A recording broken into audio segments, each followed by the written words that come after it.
Hi, my name is Bill Bob. I am a man in long-term recovery, and I have been asked to share on what values are most important in supporting my recovery today. So, some of the values that are important to me is empathy, love, support, and acceptance. Empathy meaning I can identify with how people are feeling because I've been through those feelings myself in recovery. I'm not feeling sorry for the person. I'm not giving them sympathy. I'm giving them empathy, and I can help them to work through the issues that they're going to run into in recovery the same way someone helped me.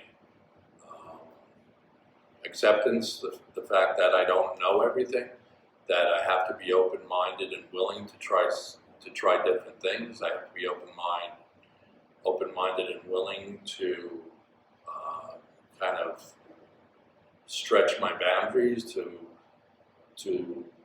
listen and learn about things that I don't particularly think might apply to my recovery, but that I need to learn and develop a skill to be able to use those techniques and those tools to help other people recover, because that might be what their path is. So I need to know I need to know as much as I can about that path.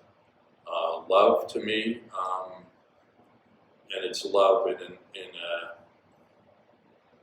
not in a sexual or anything like that way. It's love of I love the people that I have met in the 12-step program that was my path to recovery.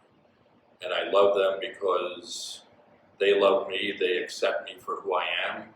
They don't try to impose their feelings or their beliefs on me, and I don't do that to them either.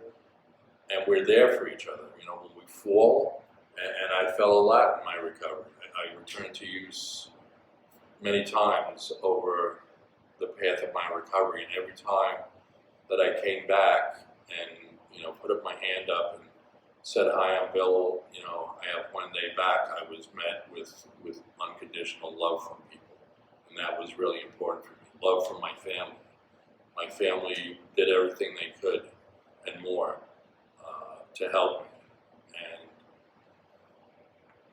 one of the biggest turning points the last time that I had returned to use that got me to really look at myself and say, like, what are you doing? Was my brother saying to me, "I feel like I'm working harder on your recovery than you are." And that was like, whoa. I was angry that he said that to me, but part of that anger was I knew that he was right. I wasn't working on my recovery. Sometimes I'll say, I was loitering with the intent to recover. I was in a 12-step fellowship. I wasn't working the 12 steps. Guess what? Didn't work.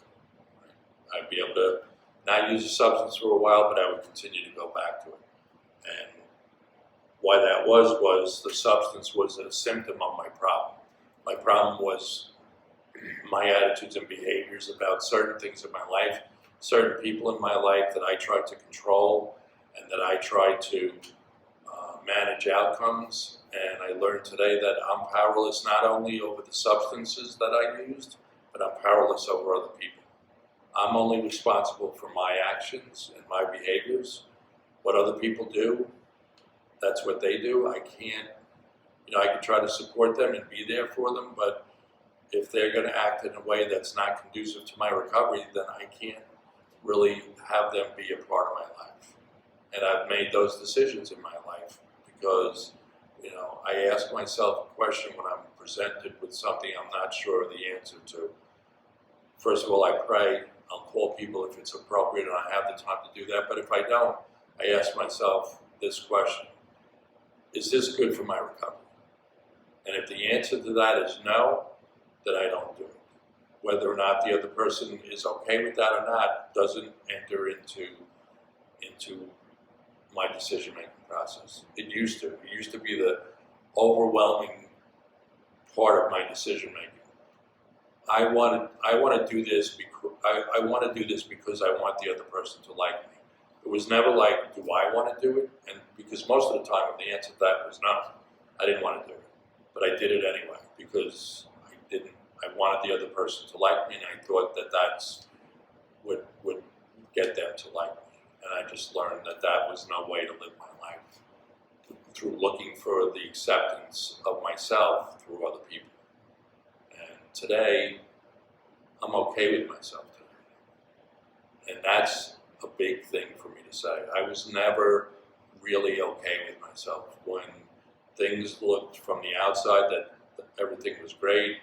At the house, the car, the wife, the family, everything looked great from the outside. I still had that nagging feeling inside of me that I wasn't good enough. It wasn't good enough. Like someone's going to find out you don't know what you're doing. That you're not good at your job and things like that. And today I'm okay with myself today. And I've learned, one of the biggest things I've learned is I can only do the best I can. And if I do the best I can, that's all I can do. And sometimes that's good enough, and sometimes it's not. But if a situation arises and I do the best I can and it's not good enough for that situation, then I have to accept that. I can't do any better than my best. And as long as I do my best, then I can say, hey, I did the best I could, and it just wasn't good enough. And I'm okay with that today. I'm okay with that. I was told by someone once, be in the effort business, not the result business. And what that means for me is just do the next right thing. Do the footwork, and I leave the results up to my higher power. And those results today are a life that's incredibly fulfilling to me. Working in the field, being a man in recovery for over 6 years now. It's just, and I would have never been like if someone would have sat down with me and said, tell me exactly what you want to happen, in your life for the rest of your life, I would have never been able to think of this. So to me, that's my higher power, putting this in my life for me because I did the work and because I kept doing the right things, looking for jobs and keeping my head up and not returning to use.